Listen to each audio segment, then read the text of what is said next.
Kia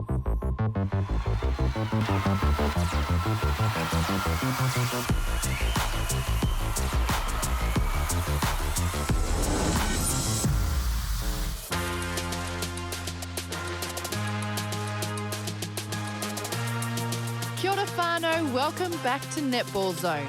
Tonight on the show, we have Ferns Physio, Sharon Kearney, live in studio.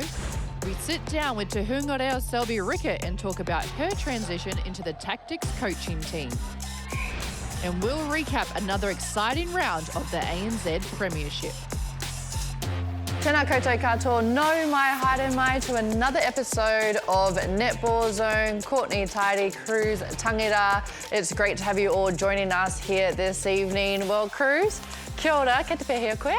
Tēnō pai ahau, pai ki te kiti a koe, pehe ana koe, how are you? Pai ana as well, I'm very good. Look, we just had round 8 of the ANZ Premiership. Probably 2 blowout games, one could say, one very close game to end the round. But, I mean, the tactics, they were great this weekend. They were fantastic, and I was sort of blown away by, I guess, the skill that they put out on court. They were looking for a full 60-minute performance. I feel like they gave that, but it's such a fantastic win from them, and yeah, they just blew the Mystics out of the pool. Yeah, and for me, it would have to be their defence. I mean, the likes of Cardenberger, Jane Watson, you can see on screen there, but I mean, Jane had 6 gains, Carden 7 gains.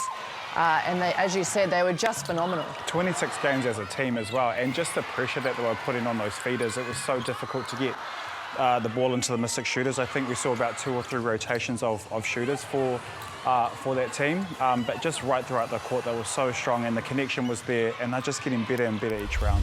Yeah, and the way they started as well, I mean, they won the first quarter 16 points. The Mystics, they managed to come back 10-all in the final quarter, but it's not enough. Not enough, and I feel like they started slow, and then they sort of took their time to build into it. Like you mentioned, they drew the last quarter, but just not enough to get the win over the Tactics on Sunday.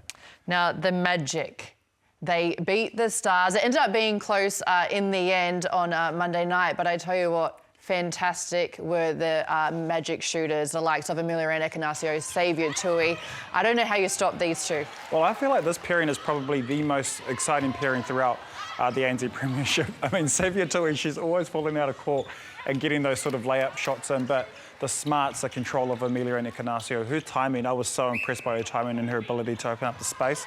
Of course, that game was sort of soured by those 2 horrific injuries that we saw, which we will touch on a little bit later in the show. But again, just such a strong performance by the Magic on Monday night. And you like the service of Claire O'Brien as well to the Magic shooters. I think at halftime she had about 26 circle edge feeds and a half, and that's phenomenal from a wing attack. And her ability to get on the circle edge and provide calm ball. We know that when shooters get that calm ball, they just turn and get the ball in. And I don't want to say it, but I did mention at the start of the year, Saviour Tui, the likes of Amelia Ekanasio. I mean, it looks good. Could be the go-to combo. I know, for our Silver Ferns. Speaking of shooters, Martina Salmon for the Pulse. Congratulations to her. She's been captured. She's been signed to the Pulse. But, I mean, what an amazing find she's been. Unfortunately, Amelia Walmsley is out injured, but, I mean, what a great replacement player. I love the word captured because I feel like she's certainly captured the attention of the audience of the ANZ Premiership. But, again, fantastic at MVP performance for her, 89 shooting percent, but it's her ability to really open up the space. She's a strong target in there. And also that connection with Kiana Palacio is getting better and better, so a great performance from her this weekend. I agree. Well, I tērā wikini, the Steel paid homage to their history by wearing one of their heritage dresses. Heritage Round means a lot to me, and I think to the past players before us, and the legacy that they've withheld, the championships we've won, and just the history that they've made and what we can continue to make in the Steel dress. I feel really lucky to be able to wear the heritage dress. Curls and Joe played for the Sting and the Rebels, and you can see how much it means to them to have this dress to kind of, I guess, represent all those players that have come before us, but they also got to play with. So I'm super lucky. It's a really cool dress, and yeah, I'm looking forward to it. I think the heritage dress just represents, you know, what has gone before us. It's got the beautiful colours of the South and also Otago. It links into way back when the Rebels and the Sting played. So it's a bit of old and it's a bit of new as well. So I think it just links quite nicely from all of those who have paved the pathway for the Steel team. Seeing the dress, it's actually quite emotional because it's like the old Sting colours, and I was lucky enough to have some success in that dress, so it's cool to see the girls wearing that dress, and I know they'll wear it with a lot of pride and put out a good performance in the weekend. Just super cool to be able to celebrate the teams and the players that have come before us. I think we're so lucky down here to have such amazing fans, and it's credit to the amazing teams that have come before us. The Sting and the Steel back in the day had so much success and have just created such a, I guess, massive fan base, and we're able to really enjoy that. So it's just super cool to be able to celebrate that. The Sting is one of those teams that put netball on the map, to be honest, down here in the south. When they played, or when we played, it was probably one of the only things that the town had going for it. So everyone came along, but what has continued from then is that the amazing fan base and the community who always get behind netball down here. So it's just created this phenomena that's continued on. Seeing the wall in so many wonderful faces like, you know, Donna, Tanya, who's not with us now, Robin, who's not with us, Bernice, Adine, there's just so many fantastic players that played for the Sting and the Rebels, and I think seeing the girls run out, they'll be extremely proud for what they created. And I know as a ex-player, you're always following the franchise you played for and hoping they do well and succeed. So there'll be a lot of proud ex-players when they see the girls go out in that really impressive dress. Being the heritage round just gives it that little bit of spice as well. Like, there's a lot of people who have contributed to us being out on that court this weekend. So I think it's really important that we look back and we acknowledge everything that they've done to help us get here today. So I think that'll give us a bit of incentive going forward. Cruz, don't you just love seeing the history and players that have worn the dress before? Yeah, so many legends have gone through that Sting environment. They've really set the standard in the National Bank Cup, and it's great to see they've been acknowledged in this way. Yeah, I agree. Just a great team to be part of, or a great franchise, I should say, when you've played down there and you can feel the whole community behind you. All right, in honour of Netball New Zealand celebrating their centenary celebration this year, we present our Centenary Dream Team competition. Scan the QR code on the screen to enter. Pick your top 7 players, 1 dream coach and 1 ultimate dream player to be in to win a $100 voucher from the Coffee Club and tickets to the ANZ Premiership Grand Final. This week's winner is Erin Meldrum. Congratulations, Erin. You have won a $100 Coffee Club voucher. Here's her Centenary Dream Team. Cruz, your thoughts? I love it. A few Sting players in there. Tanya Dalton, Adine Wilson. Of course, look at Cassie Corporal and Harrison. A fantastic team, and also you can't go past the coach, Yvonne Willerine. I know. A legend in her own right. So a great team and a great pick there. Yes, and a friend of Netball Zone in Yvonne Willerine. All right, speaking of coaches, here's one of the smartest players that I ever played with, and now she's taking on the job as a coach. The reasons I stopped playing and started coaching, it was more to do with trying to get my teacher's registration. I started working at a Kurakaupapa Māori in Christchurch, and then this tactics job just kind of, it all came together, and it meant I could still be involved in netball, get my registration, and be involved in Te Ao Māori, which was kind of 3 things I wanted to do, and they all just happened at the same time. The reason I played for so long was the excitement of the games. I hated pre-season. I think everyone does, but me especially. I used to just drag the whole time. But when we got to the games, I really loved them. I loved the competition, and that was kind of what stopped me from retiring. I was kind of like, oh, but I love that kind of competition. And I found that you still get it in coaching. It's really weird. You get really almost more excited watching things that you've worked on and structures being applied and watching the girls play. And not having to do anything, like I feel fine, my body doesn't hurt, all that kind of thing. It's so bad to say, but it's so nice, and especially having the calibre of player and the tactics that I have to work with, it's just, you think up almost anything you want and they can go out and execute, so it's, yeah, super fun. Coaching my sister has been fine. The only part I play in her actual game is the defence part of it, which I do think she can get a lot of ball. She's so tall. All our kind of attackers are really great defenders and ball getters, and so my role with her and with the rest of them is just trying to find ways that we can get ball higher up the court, because I know they can. So Donna sorts the shooters, Marianne sorts the middies and the attackers, and I kind of stay in my lane in defence, so it works quite well. The coaches I've had throughout the years have been amazing, but I find with Mitz and even Donna, probably the one that's left the biggest impression is Robin. Like, a lot of the things we do is something that Robin has instilled in us. like shoe colour, if it's not white, you're going to get caught for stepping, like things like that. That's what she used to say. Not bouncing the ball unless you're bouncing it into a shooter. That was one of Robin's big things. And so, yeah, we all understand that. So a lot of the things and structures I put in place is probably from Robin that I don't even know, because she was such a big part of my netball that it's almost like my thinking is like hers now. And so it's great having Mitz and Donna who had the same kind of experience with her. So that's been really easy. Firstly, to win, I always try to say that first, that one of the trainers, if you're not there to win, you shouldn't be there. So it's always to win, but we talked about winning a season isn't always winning pretty. It's actually grinding out the real ugly games where you're just not on, but you find a way to win. And that's what I think is the way we can eventually win this year, just by learning how to grind out games.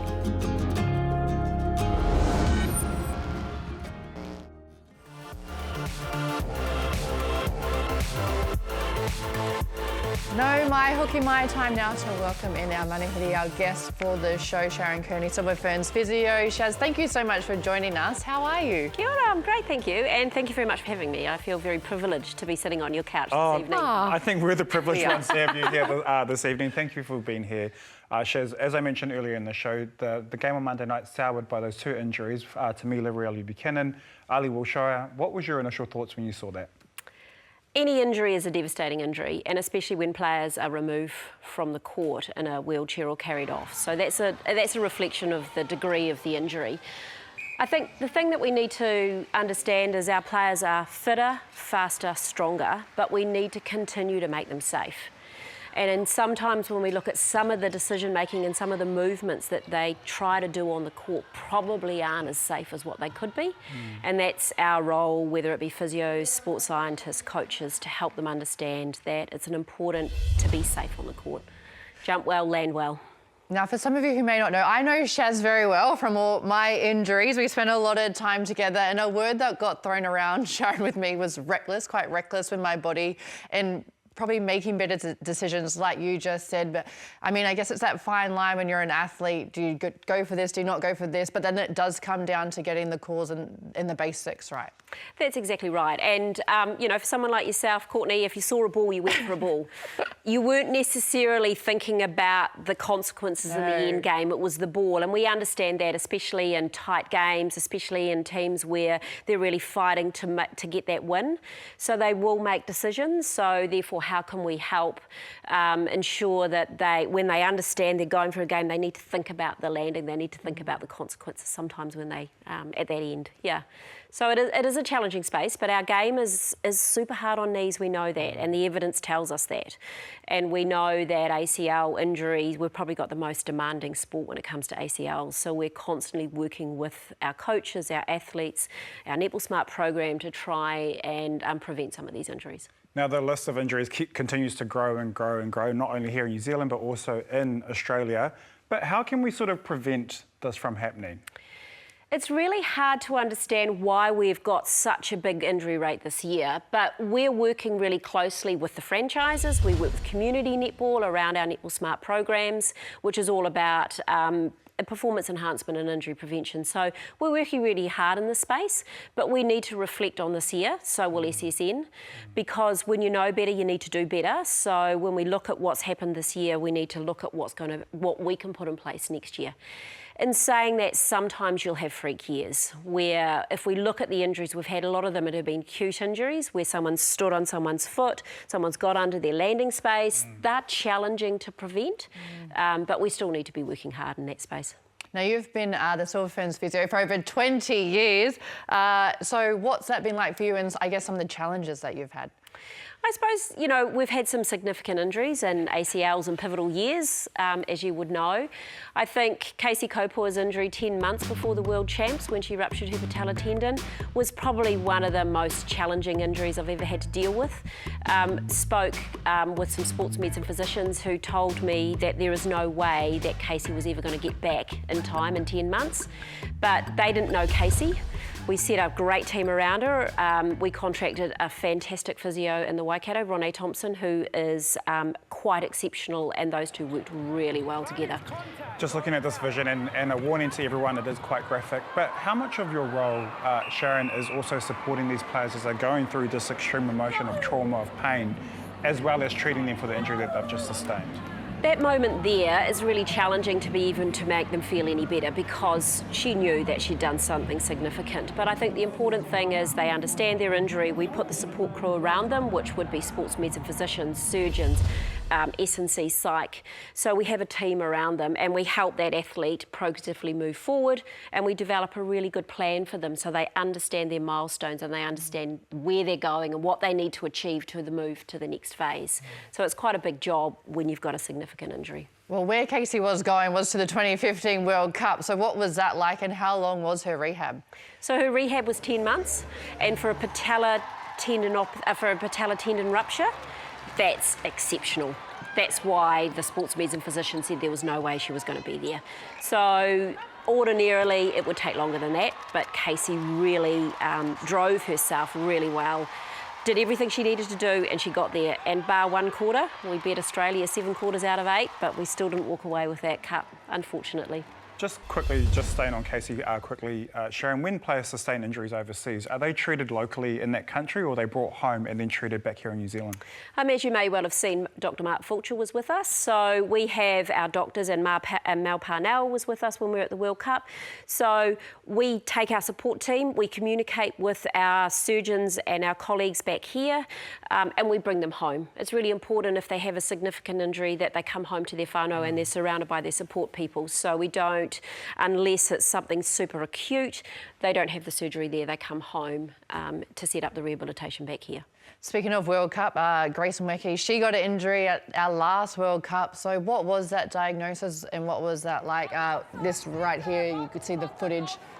It's kind of hard, I guess, for us to see what had happened, but you know. Exactly, it was looked like an innocuous movement, but the Singaporean girl got underneath her, so her weight got distributed backwards, and instead of falling onto the ground, which probably would have been a better outcome, her quad contracted massively, put pressure on a patella tendon, and she tore some of the deep fibres of her patella tendon.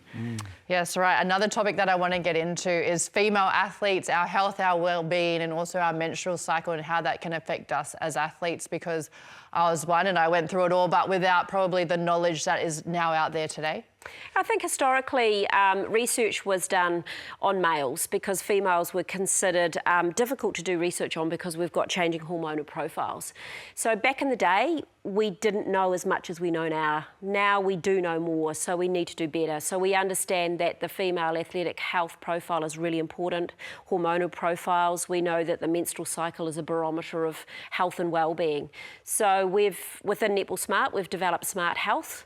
We're running workshops, whether it be at an ANZP level or a community level, because we want to help our young athletes understand what the importance of being a healthy female for injury prevention, for bone health, for immunity, for long-term fertility, so that they can start making some really good decisions about their health for now and the future. And what I guess some athletes may not know is, like, you will, as a female athlete, you can lose your period and go through all this kind of stuff, but it's great now that I guess we can have more of these conversations about it, and maybe how especially for men as well. Yeah, how sort of men assistance, and support. Yeah, and I think a menstrual cycle is normal, so we need to normalise it. And girls need, and females, and everybody that work around them, they need to understand that it happens on a monthly basis. And it happens for a really important reason, and it is an indicator of great health. So if young females are losing their menstrual cycle because they may well be overtraining or under fueling, they need to understand that that's not ideal for the short-term and the long-term health, and how can we help them understand that? So educating everybody is really important. And how can they do that, Shaz? Like, go to Netball Smart and Smart We've Health? got a website, and on the website is Smart Health, so our resources for coaches, for whānau, and for our young adolescents, to help them understand what it means and to take them through that journey. And so then ultimately, as they come through to a high-performing athlete where they want to perform at their best, they're at their healthiest. Well, Sharon, nā mai wati mai o Māori. It's our pleasure to have you here this evening on the show to get more insight around injury, how to prevent them, and thank you so much for joining us on Netball Zone this evening. Ka pai, thank you very much for having me. Well, don't go anywhere, so much more coming up after the break, and we will be back with Cruise Control.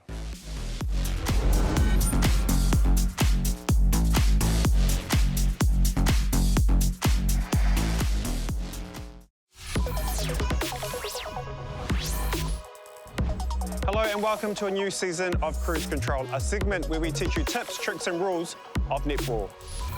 Today we will be looking at rolling around the body to either tip or gain position.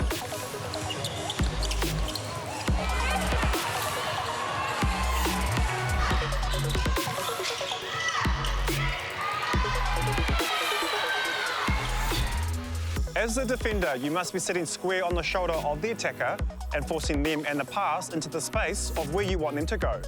Once the pass is released, you want to roll around the outside of the attacker and tip the ball to yourself or your other teammate and gain possession of the ball.